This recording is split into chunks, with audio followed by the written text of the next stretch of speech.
Ay mga boss, so magandang araw sa inyo and welcome back again naman sa ating channel ano. So bali ayun nga, dito na nga pala yung ating sorry, update lang dun sa pinost kong picture about dito sa makina natin no. So bali ito na nga pala siya, and kung mapapansin nyo mga boss, nakabukas na talaga siya, or nakabukas na siya agad kasi nung pagkadating pa lang nito, syempre kinuha na natin siya ng video kung legit ba yung dumating. Baka mamaya magkaroon ng problema, may damage.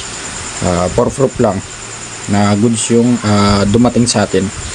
Yun, sa mga hindi pa nakakaalam mga boss, nag-order nga pala tayo ng makina sa Shopee na nagkakahalagang 5K plus, and yung makina nito is Rusi 100. Yun, Rusi 100 siya, which is gagamitin natin sa ating mga tutorial. So bali yun, tara buksan na natin.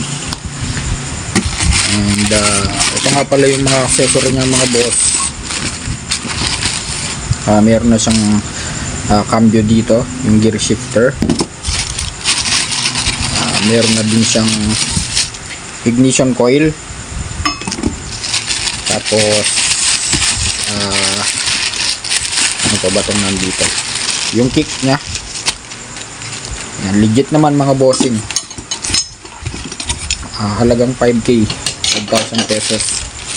And tanong nga pala nung, or sabi nga pala nung seller sa akin, tinanong niya ako kung patatakan ko ba to ng chassis number. Sabi ko wag na lang, kasi gagamitin ko lang naman sa vlogging or sa content natin sa mga videos, kaya hindi ko na siya pinatatakan.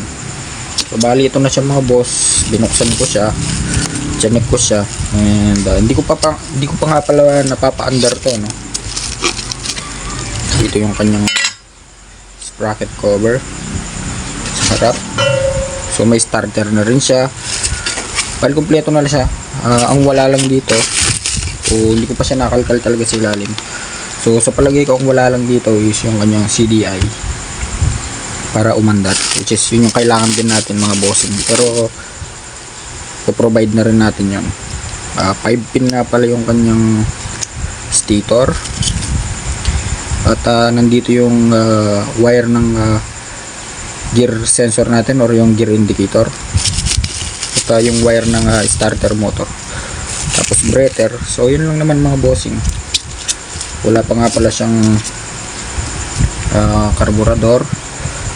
Yun, so abangan natin to.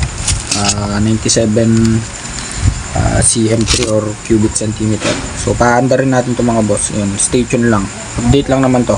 Alright.